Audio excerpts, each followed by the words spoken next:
O míssil balístico sírio, o Mar-3, transformou o centro de Tel Aviv em um enorme cratер em poucos segundos. Hoje, o que ontem ainda era o centro tecnológico de Israel, lembra a faixa de Gaza nos anos mais difíceis. Um enorme bairro residencial, estações de metrô e bairros comerciais ficaram em perigo. Há um cheiro forte de plástico queimado e tragédia humana no ar, tendo como pano de fundo os eventos atuais no Líbano e na fronteira com a Jordânia. Os ataques a Tel Aviv chocaram tanto Israel quanto os países ocidentais. É impossível compreender o número de mais de 3.000 mortes em uma hora. O Ministério da Saúde de Israel informou: estamos no limite. Os hospitais não têm vagas. Mesmo as pessoas mais graves não têm atendimento de emergência. Na verdade, é uma falha no sistema de saúde. A Síria chamou o ataque de resposta à agressão. Anteriormente, apenas 18 horas antes, a Força Aérea Israelense lançou um poderoso ataque aéreo contra a região de Al-Medzi, nos arredores de Damasco. Depósitos radares e instalações logísticas foram destruídos. Embora Israel não tenha feito declarações oficiais, vazamentos do comando militar indicaram que a operação foi preventiva. Pergunta por que preventiva? Além disso, contra quem? Observadores comparam a reação da Síria ao momento em que um pequeno país atacou repentinamente o centro de uma força militar. O The Guardian escreve que não se trata de um ataque, mas de uma demonstração de força que Damasco supostamente não tinha. Por muito tempo, o míssil, o Mar-3, foi considerado um mito. No entanto, agora ele demonstrou que os mitos podem explodir com precisão de 1 metro. De acordo com várias fontes do Oriente Médio, o míssil foi lançado de uma área inacessível à aviação israelense na região de Homs. Para a navegação foram utilizados 2 sistemas, o russo GLONASS e a rede de radares local. Das 4 mísseis dos domes de ferro israelenses, uma foi abatida. As outras 3 foram direcionadas para o centro de Tel Aviv, que é um local de centros de negócios, startups e estações de metrô. Vídeos postados nas redes sociais mostram como as explosões abalam a cidade e o fogo se eleva acima dos telhados. Milhares de pessoas tentam deixar a zona destruída. O metrô não funciona. As redes elétricas estão destruídas. A internet não funciona. As comunicações telefônicas funcionam apenas parcialmente. O presidente do Seteruisiwara, Donald Trump, expressou profunda preocupação e prometeu ajudar Israel. No entanto, nada concreto foi anunciado. Depois disso, um grupo de ataque de porta-aviões do Sekut Tikva, sob o comando do USS Eisenhower, entrou no Mediterrâneo Oriental. Coincidência ou preparação para participar? Hoje, os moradores de Tel Aviv, que antes adoravam tomar café com leite em cafés ao ar livre, procuram seus entes queridos sob os escombros. Os bombeiros não conseguem dar conta do recado. Pessoas boas cavam com as próprias mãos. Pelo menos 60 pessoas morreram na estação de metrô Azrieli, no subsolo. Segundo um dos socorristas, nós os ouvíamos batendo.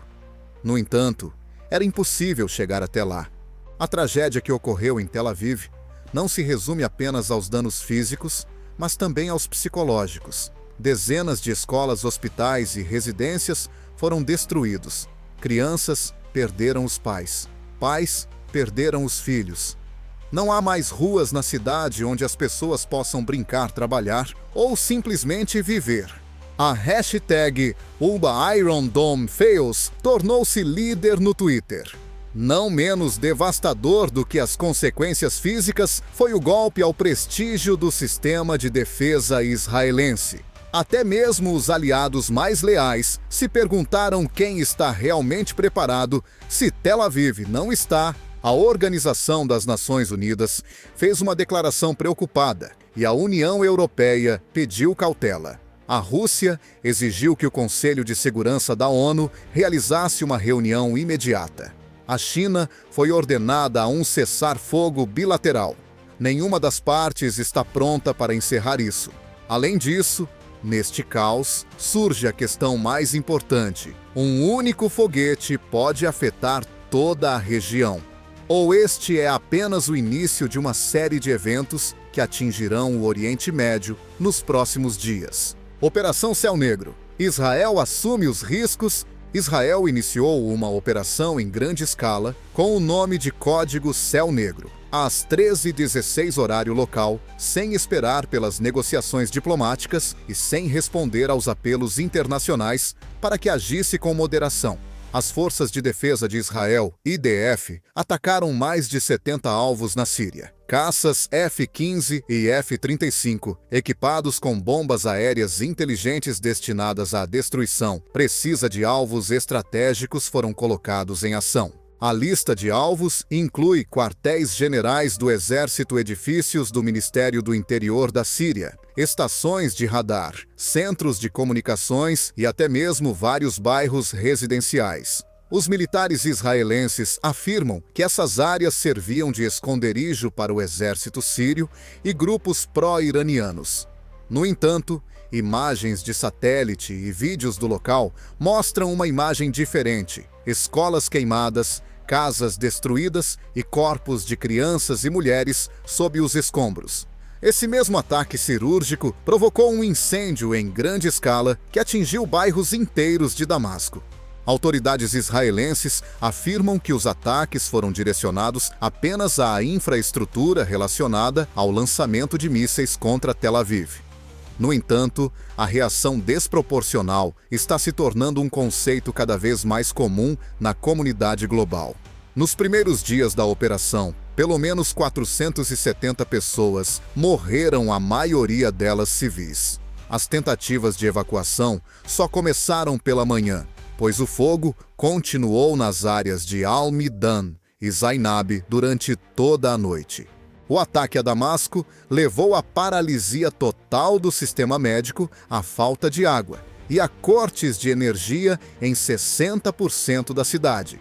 As instalações médicas foram parcialmente destruídas e os estoques de oxigênio se esgotaram. Não havia geradores suficientes.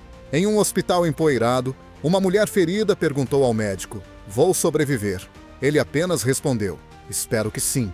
"Iremos até o fim", prometeu o primeiro-ministro de Israel, Benjamin Netanyahu, chamando o ataque de necessidade inevitável. Todos aqueles que tentarem levantar a mão contra Israel pagarão por isso.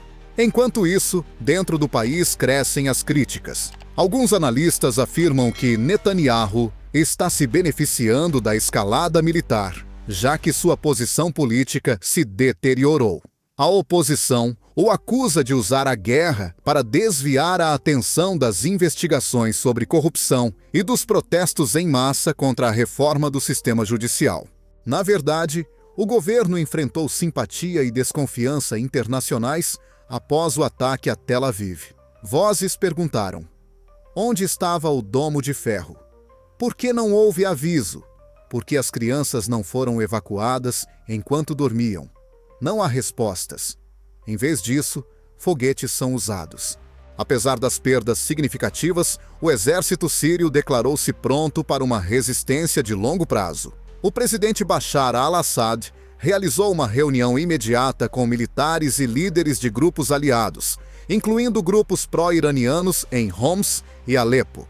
Segundo algumas informações, o Irã já enviou à Síria várias dezenas de drones e mísseis de alta precisão, incluindo Shahed 149. Todos estão preocupados com a questão: haverá um confronto direto entre o Irã e Israel.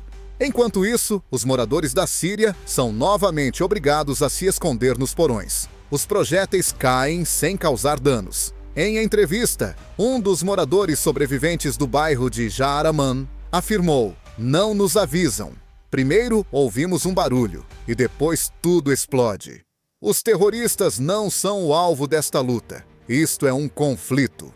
Nas ruas de Damasco reina o pânico. As pessoas observam atentamente os drones instalados por israelenses e americanos. Organizações humanitárias informam que nas últimas 48 horas, o número de deslocados internos na Síria aumentou em 170 mil pessoas. Os armazéns de alimentos foram atingidos E os preços da farinha e da água subiram 90%. Agora, um saco de cimento custa o mesmo que um salário mensal. Especialistas da ONU afirmam que um colapso humanitário começará se os ataques continuarem por mais 3 dias.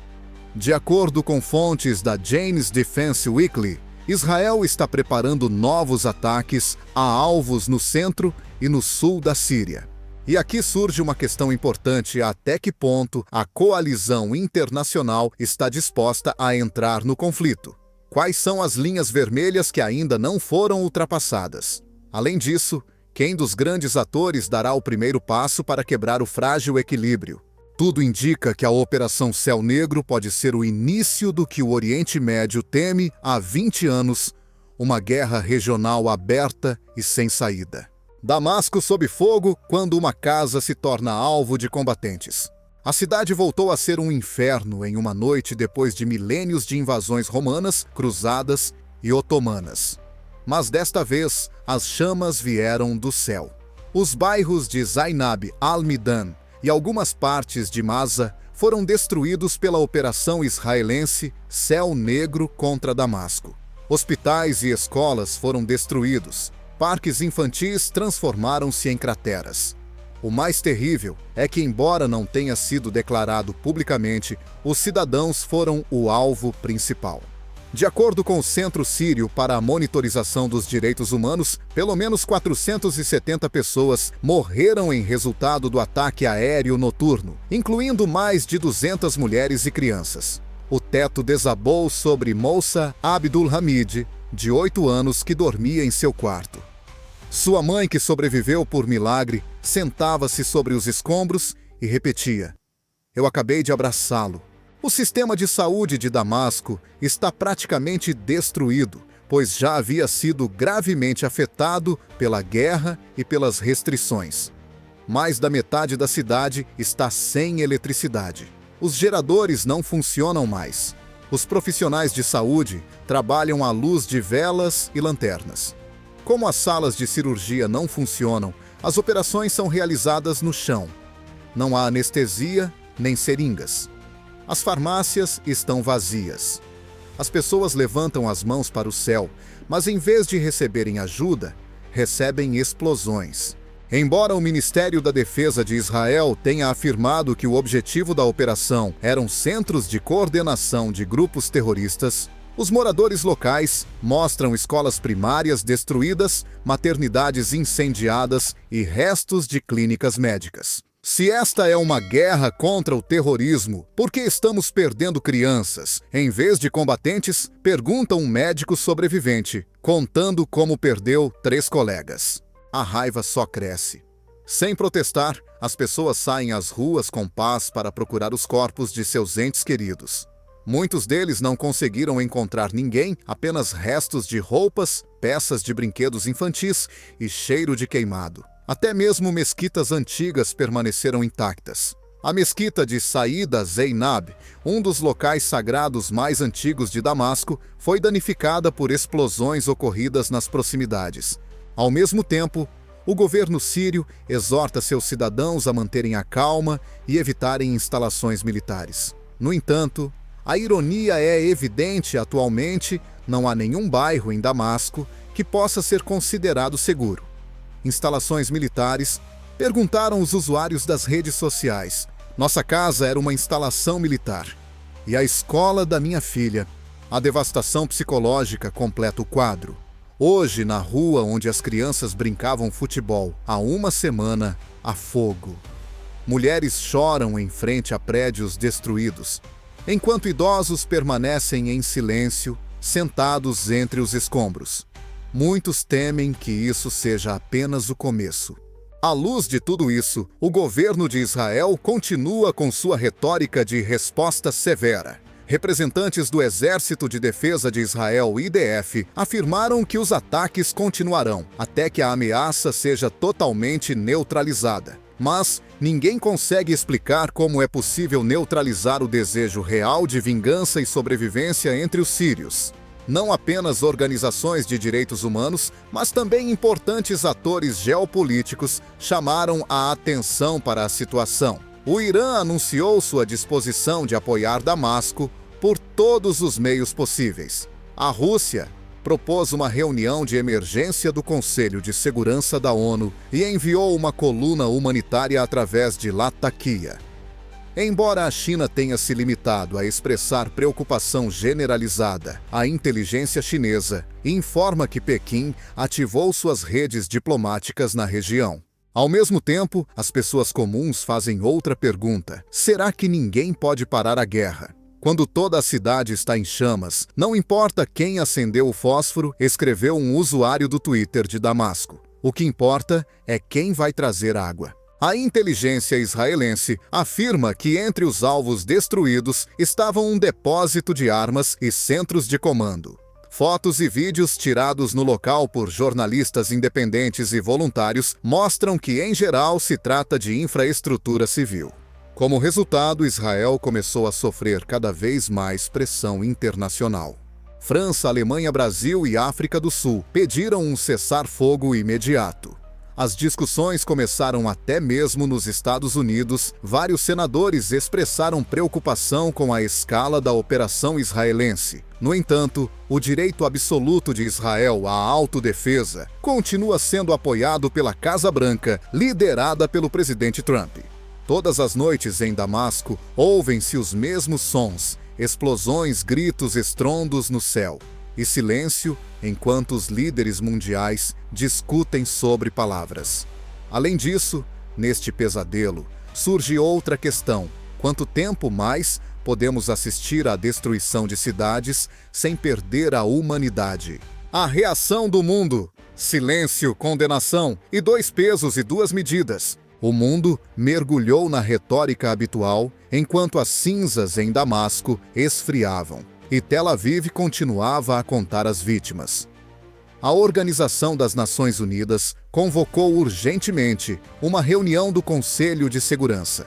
Durante a reunião, foram feitas declarações condenatórias, declarações diplomáticas e apelos para uma desescalada abrangente. No entanto, um analista observou que estas palavras soam iguais desde 1948, apenas a geografia da destruição muda. França, Alemanha, Canadá e Austrália, entre outros países ocidentais, condenaram o ataque da Síria a Tel Aviv, chamando-o de ataque terrorista contra a população civil. Mas as declarações foram muito mais cautelosas em relação às ações de retaliação de Israel. Termos como desproporcional e indesejável e que exige investigação não têm um significado claro. Países da Europa Oriental, como Polônia e República Tcheca, apoiaram Israel incondicionalmente. As autoridades americanas salientaram que Israel tem o direito de se defender, enquanto o presidente Donald Trump reforça a sua posição em matéria de política externa. No entanto, recusaram-se a condenar diretamente as vítimas em massa em Damasco. Nesse momento, 2 contratorpedeiros e o grupo aéreo USS Eisenhower entraram nas águas do Mediterrâneo Oriental. Coerência ou demonstração de poder? Em contrapartida, a China e a Rússia acusaram Israel de agressão que compromete a estabilidade regional. Usando seu status de membro permanente do Conselho de Segurança da ONU, Moscou exigiu que uma investigação internacional fosse conduzida sobre o ataque a Damasco. O que vemos não é defesa, afirmou o ministro das Relações Exteriores Lavrov. É uma punição coletiva da população civil. O Irã elevou o estado de alerta de seus corpos da Guarda Revolucionária Islâmica para o nível vermelho. O ministro da Defesa afirmou que o ataque a Damasco equivale a um ataque aos interesses do Irã. Houve relatos de que tropas iranianas estão sendo transferidas para a região de Idlib e para a fronteira com o Líbano. No mesmo dia, líderes do movimento Hezbollah realizaram uma reunião fechada com conselheiros do Irã em Beirute. A tensão no Oriente Médio está crescendo rapidamente.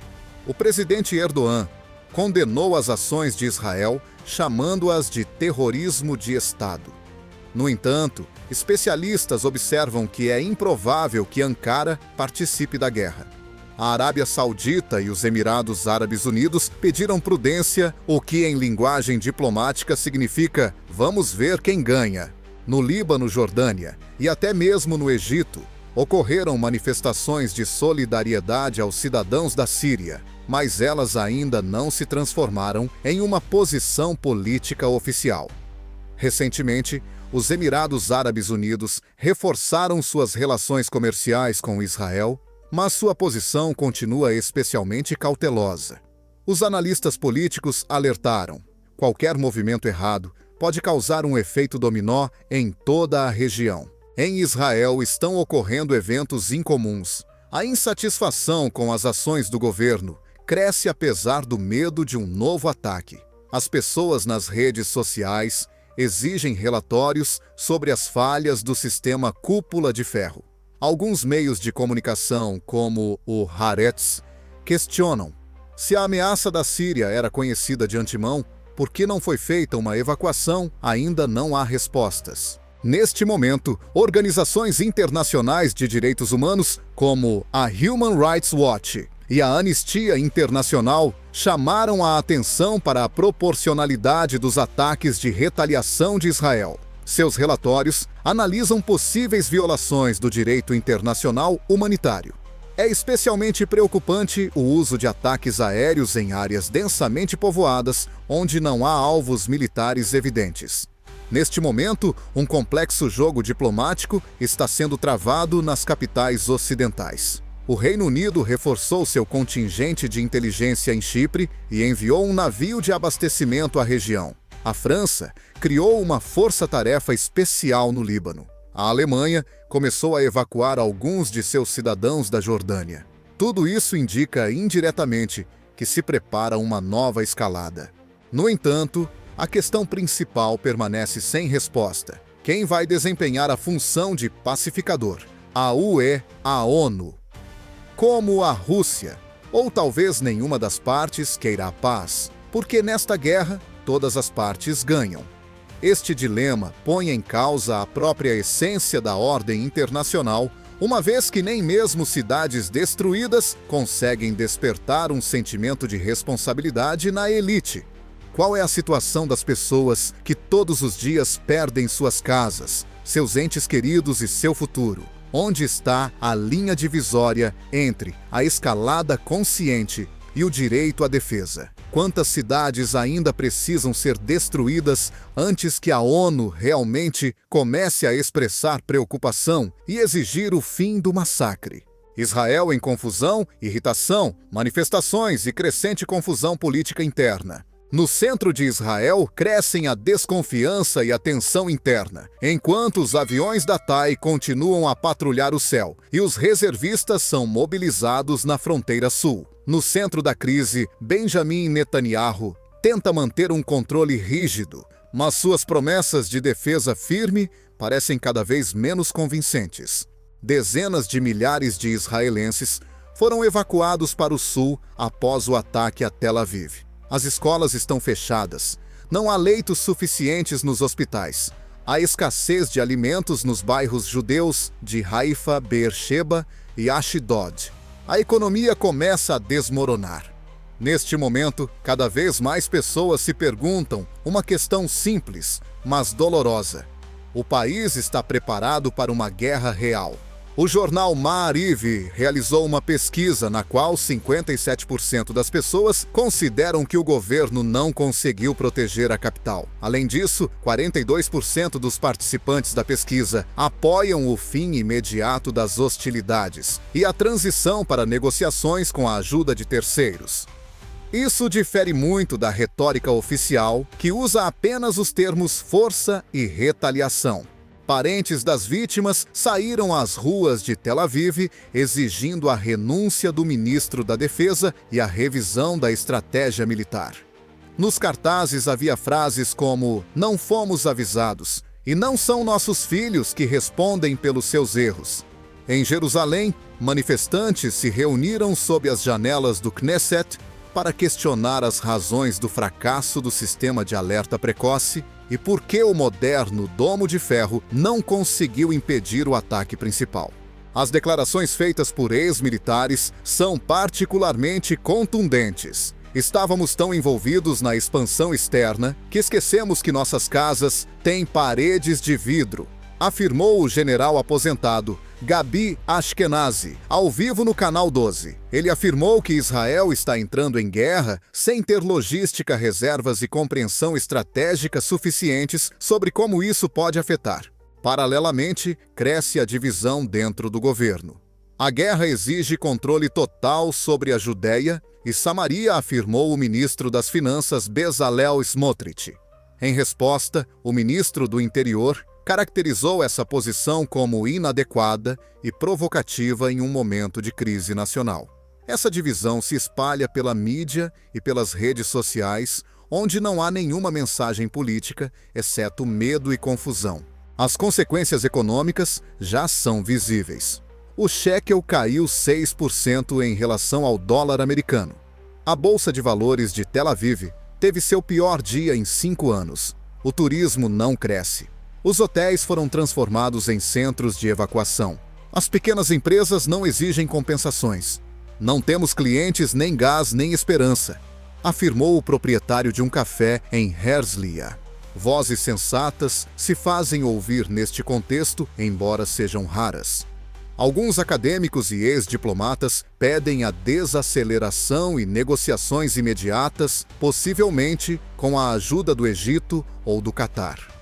No entanto, até o momento, nem Israel nem a Síria demonstram intenção de chegar a um acordo.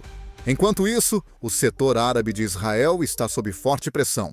Em cidades onde vivem árabes como al-Fahm, Nazaré e Turan, estão ocorrendo reuniões espontâneas nas quais as pessoas discutem o que fazer se os combates se intensificarem. Alguns exigem neutralidade, outros exigem desobediência civil. Além disso, a pressão externa está aumentando. A mídia europeia começou a publicar notícias sobre vítimas entre crianças sírias, o que já está gerando críticas a Israel, mesmo em países aliados. Se Israel é uma democracia, por que bombardeia maternidades? Foi a pergunta feita ao vivo pela BBC.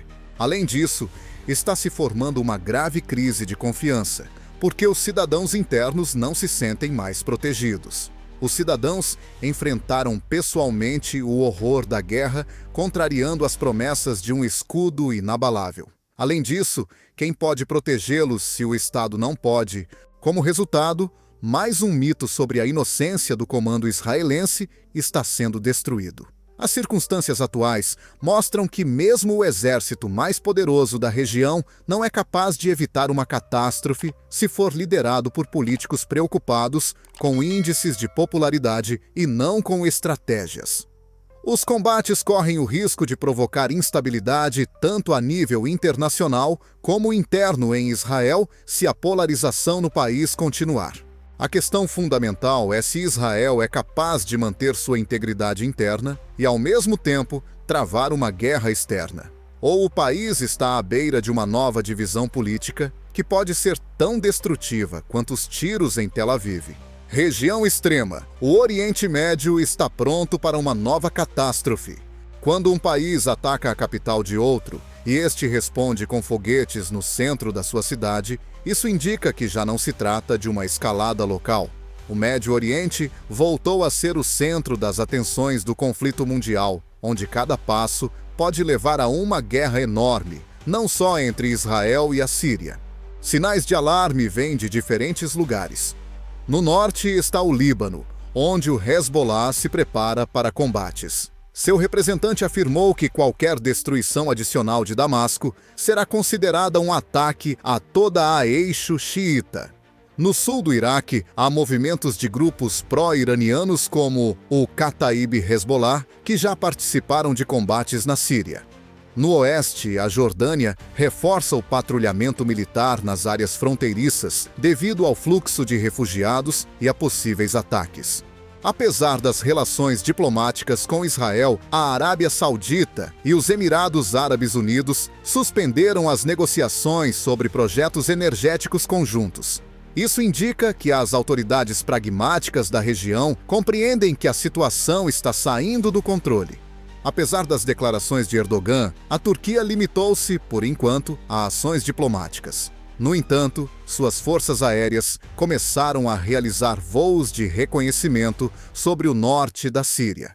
O Irã desempenha um papel importante. Segundo a Reuters, Teherã está usando corredores humanitários para aumentar o fornecimento de armas e equipamentos através do Iraque e do Líbano. Há relatos de que mísseis Zelzal-2 e drones Mohajer-10 podem ser transferidos para mais perto da fronteira com Israel. O estado de alerta do exército iraniano foi elevado para estratégico. Enquanto se preparam para as eleições, o ZEUA mantém uma posição ambígua. O Pentágono não demonstra muita iniciativa, embora Donald Trump insista em suas declarações no apoio absoluto a Israel. Analistas militares afirmam que Washington não quer se envolver em uma nova guerra, especialmente agora com o aumento das tensões na região Ásia-Pacífico. Em contrapartida, a Rússia começou a se mostrar mais ativa. O Kremlin conversou com Teherã, Bagdá e Damasco. Após a chegada do representante especial de Putin a Latakia, as tropas russas na base aérea de Remeimin foram colocadas em estado de alerta máximo. Moscou espera reforçar sua influência na região por meio de pressão militar e diplomática. No entanto, o principal perigo reside no facto de este conflito se estar a tornar cada vez mais semelhante a uma guerra por procuração. O Irã, a Rússia e a Turquia estão em conflito em Israel e na Síria. Cada vítima e cada dano à infraestrutura civil servem de argumento para um determinado lado no campo diplomático. Enquanto isso, as pessoas fogem. A ONU informa que nos últimos 5 dias, mais de 480 mil pessoas deixaram suas casas em Israel e na Síria. Os campos temporários na Jordânia, no Líbano e até mesmo em Chipre estão superlotados. Os alimentos estão se esgotando. O risco de propagação de epidemias aumenta. Se os combates não cessarem dentro de uma semana, a catástrofe humanitária será irreversível, afirmou um representante da Cruz Vermelha. Além disso, neste caos, soou outro sinal de alarme. De acordo com informações de inteligência, Israel preparou o sistema de mísseis Jericão 3, que pode transportar ogivas nucleares. Embora isso não tenha sido anunciado oficialmente, há indícios indiretos de preparação para a opção B, como o transporte de equipamentos, a ativação de minas subterrâneas e o aumento da atividade no deserto do Negev. O que é isso? O último passo do partido, ou uma tentativa desesperada de impedir uma explosão violenta. Além disso, se todos avançam, quem está pronto para parar? Não se trata apenas de uma crise regional, afirmam especialistas da ONU e representantes de ONGs. É um prenúncio de uma catástrofe global. Ultimamente, uma pergunta tem sido cada vez mais frequente: a humanidade terá sabedoria suficiente para parar? Ou teremos que aprender a lição da história com sangue novamente? Será que a Síria e Israel podem interromper o conflito antes que ele envolva todos? Ou o fogo já está grande demais para ser apagado? No centro da atenção da nova onda de instabilidade no Oriente Médio estão Israel e a Síria, cujas ações em poucos dias transformaram um confronto local em uma potencial catástrofe na região. Tudo começou com o maior ataque aéreo de Israel dos últimos 5 anos contra instalações militares sírias nos arredores de Damasco. Em resposta, a Síria lançou um ataque imprevisto com um míssil balístico, o Mar-3, contra Tel Aviv, matando mais de 3.000 pessoas e destruindo toda a infraestrutura civil da cidade. Nesse momento, a diplomacia foi definitivamente substituída pelo pânico.